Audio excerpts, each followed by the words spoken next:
Oke, baiklah. Assalamualaikum warahmatullahi wabarakatuh ya. Jadi kita sudah keluar dari pabrik ya. Kita akan ngeret lagi nih. Kita di tengah hari ya. Ini pukul berapa ya? Nggak tahu kita ya. Kita lihat nanti ya. Oke teman-teman ya. Kita akan lanjut lagi, muat lagi ya teman-teman. Ini sisa yang kemarin ya. Ini kita keras setengah ton. Dan di atas sana sudah banyak tersedia ya. Siap dibawa ke pabrik. Oke, kita langsung muat ke pabrik. Oke teman-teman, ini adalah muatan terakhir yang ada di pondok ini ya teman-teman. Ini sisa yang kemarin malam ya, kita muat lagi di sini ya teman-teman. Ini cukup lumayan jauh ya untuk dilempar sudah ya teman-teman, karena kemarin di sini kita dapatnya 3 red ya teman-teman, sudah hampir 6 ton ya, 6 ton lebih, 6 ton, 7 ton ya, 7 ton lebih ya teman-teman. Kita dapat karena kita sekali bawa itu 2 ton setengah, 2 ton 400, 2 ton 300, 2 ton 200 ya teman-teman. Ya seperti itu, kita dapatlah 7 ton ya, hitunglah 6 ton ya teman-teman, nggak perlu muluk-muluk, kita hitung aja 6 ton nih, itu bersihnya ya teman-teman. Itu sebenarnya sudah bersih potongan pabrik ya teman-teman ya, potongan pabrik bersih, karena potongan pabrik ini paling rendah adalah 3% ya teman-teman. Tapi memang kita untuk potongan pabrik ini nggak ada permasalahan sih kalau buat saya. Nggak tahu untuk petani yang lain ya teman-teman. Kalau untuk potongan pabrik di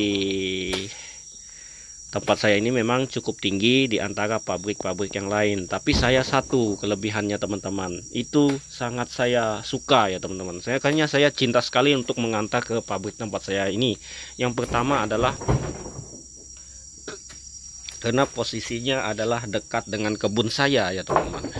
Dari kebun saya cuma 1,5 kilo ya teman-teman, itu paling jauh sudah 1,5 kilo. Mungkin kita nanti kalau saya buka lahan yang baru, mungkin kalau bisa jalur motong ya paling 3 kilo ya. Mungkin kalau jalur mutar mungkin nanti paling jauh 5 kilo ya teman-teman, itu sudah paling jauh. Nah itu yang pertama kelebihannya. Yang kedua ya teman-teman, untuk sortasi buah dia tidak terlalu ketat sekali ya teman-teman. Yang penting buah itu masak bagus, tidak mentah, tidak tangkos, dia tidak dikembalikan ya teman-teman. Nah untuk tangkai panjang juga tidak terlalu bermasalah karena dia sudah masuk dalam potongan sortasi ya teman-teman. Nah kedua yang sampah ya, sampah berondolan-berondolan busuk, dia sudah masuk dalam potongan sortasi. Nah kalau hitungan saya, daripada ngantar ke pabrik yang cukup ketat ya seperti tempat yang lain ya teman-teman, lebih untung mengantar ke sini. Walaupun beda harga itu sekitar 50 sampai ya 50 rupiah, 25 rupiah, itu tidak masalah karena kita hitung lagi. Misalkan saya jarak tempuhnya untuk mengantar sawit, kita di sini ada pabrik sekitar 15 kilo.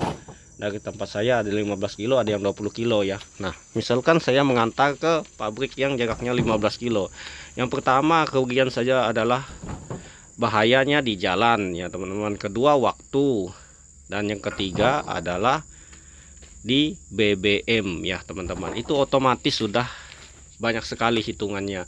Tapi kebanyakan orang dengan beda sekian rupiah berani mengantar jauh ya teman-teman, dengan potongan beda sekitar 1,5% sudah berani ngantar jauh. Tapi itu semua pilihan mereka ya teman-teman, kita punya pilihan masing-masing. Nah yang kedua, saya ini kalau mengantar ke pabrik yang jauh, otomatis ya teman-teman waktunya sudah tidak cukup. Karena untuk pemanen saya ini, untuk menurunkan buah untuk setiap harinya ya teman-teman, satu harinya bisa tembus sampai 7 ton. Sementara pick up ini kita harus berulang-ulang ya teman-teman baru bisa untuk mengantarkan buah. Nah ini seperti buah-buah besar seperti ini. Ini setiap video saya ya, mungkin teman-teman yang nonton video saya, di setiap video di sini nih nggak pernah ketemu buah yang kecil, karena ada memang 5 pohon untuk sawit yang super jumbo buah teman-teman, super jumbo, dan sengaja kita pupuk banyak karena dia menghasilkan buah super jumbo dan keliling ya teman-teman.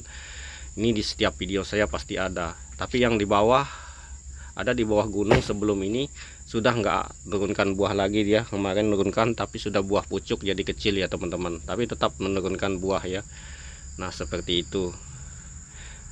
Nah ini untuk buah-buah besar seperti ini, wah mantap sekali timbangannya teman-teman. Tak bisa diangkat ini kalau tidak pakai tojok. Kita harus mengangkatnya menggunakan tojok ya teman-teman, karena menggunakan tojok ini lebih ringan ya. Tapi untuk Kalau untuk kita masangkan atau menyusunkan buah di bak susah ya teman-teman menggunakan tojok ini kalau kita tidak berada di atas mobilnya ya. Kalau dari bawah misalnya enaknya pakai tangan. Nah dengan cara seperti ini ya teman-teman, mungkin ada yang bertanya kenapa mengangkat buahnya dengan cara seperti itu. Nah itu dia, saya punya cerita tersendiri tentang itu ya teman-teman. Nah ini kenapa saya mengangkat buah seperti ini, buah besar-besar dengan cara ini dengan menggunakan tojok. Nah itu ceritanya seperti ini teman-teman. Dulu saya ini pemuat sawit ya teman-teman, pemuat sawit menggunakan truk.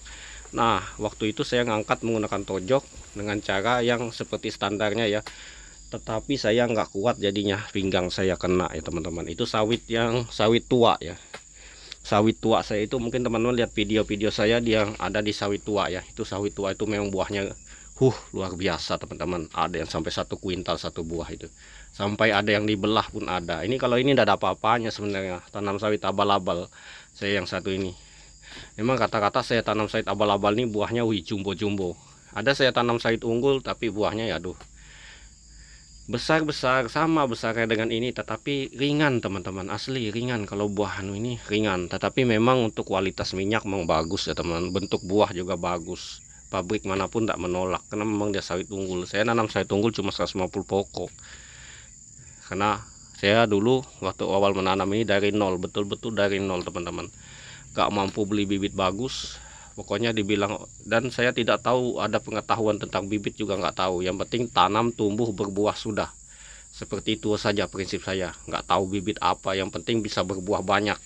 Itu saja sudah teman-teman. Modal saya itu saja dalam bertani sawit itu.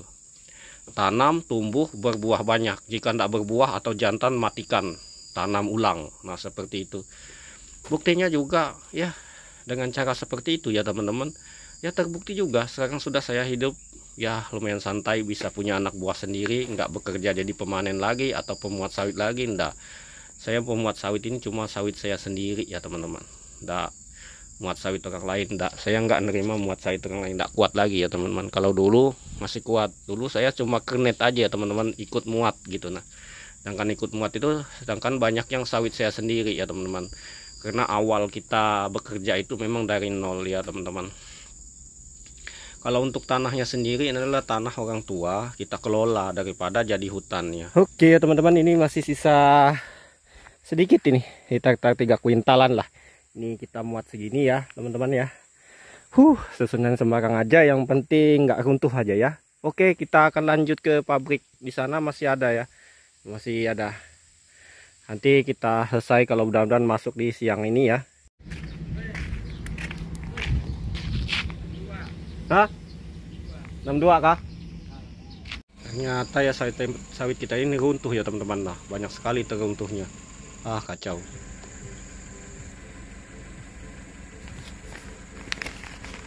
Ini sisa timbangannya ya teman-teman ya. Ini tadi runtuh buahnya di jalan tadi, jadinya kita muat lagi ya. Maka besar-besar seharusnya kita dapat 24 ya, kalau enggak runtuh seperti itu ya. Oke ya, kita muat lagi.